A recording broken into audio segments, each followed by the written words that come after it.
Soybean তেল বাংলাদেশের মানুষের নিত্য প্রয়োজনীয় একটি দ্রব্য। আপনি যা কিছুই খান না কেন, ম্যাক্সিমাম জিনিসে সয়াবিন তেল কিন্তু দরকারি।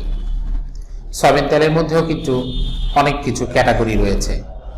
বাজারের মধ্যে নিম্নমান, উচ্চমান, মধ্যম মানের বিভিন্ন মানের কিন্তু সয়াবিন পাওয়া যায়। কিন্তু এই সয়াবিন কিনতে যে বাংলাদেশের মানুষদের দীর্ঘশ্বাস ফেলতে হয়। চিন্তা করা যায় 150 টাকার উপরে লিটার হচ্ছে এই সয়াবিন তেলের।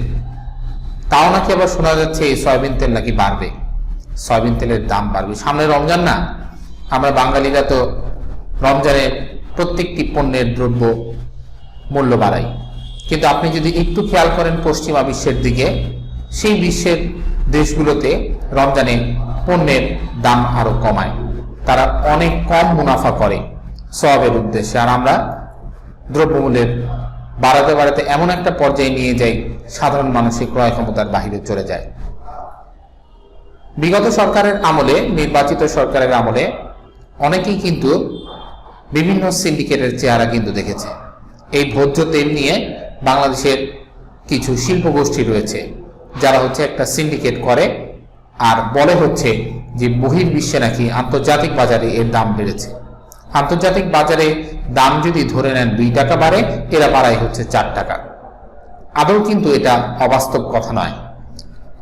সরকারের যে সমস্ত ব্যক্তিবর্গ রয়েছে তারা এগুলোকে পর্যবেক্ষণ করে, তাদের সাথে লিয়াজু মেনটেন করেই কিন্তু এই গ্রুপ অফ কোম্পানিগুলো সয়াবিন সহ নিত্য প্রয়োজনীয় দ্রব্যাদির দাম বৃদ্ধি করে।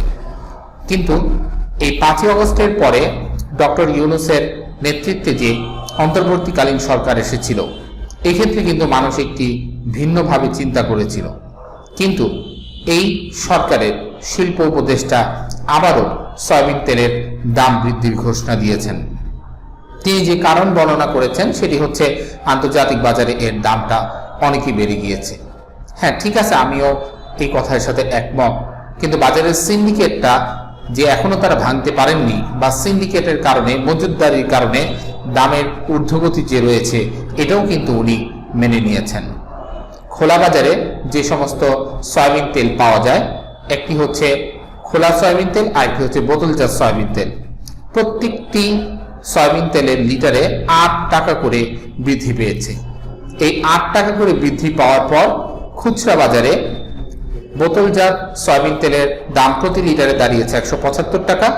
আর নর্মাল যেগুলো হচ্ছে ভেঙে বিক্রি করা হয়, অর্থাৎ 1 লিটার 2 লিটার খুচরা, এই সমস্ত সয়াবিন তেলগুলো যেগুলো থাকে সেগুলো বোতলজাত নয় আর কি, নর্মালি মানুষ কন্টেইনারে করে নিয়ে আসতে পারে, সেই সমস্ত সয়াবিন তেলও কিন্তু পার লিটারে 8 টাকা বেড়েছে।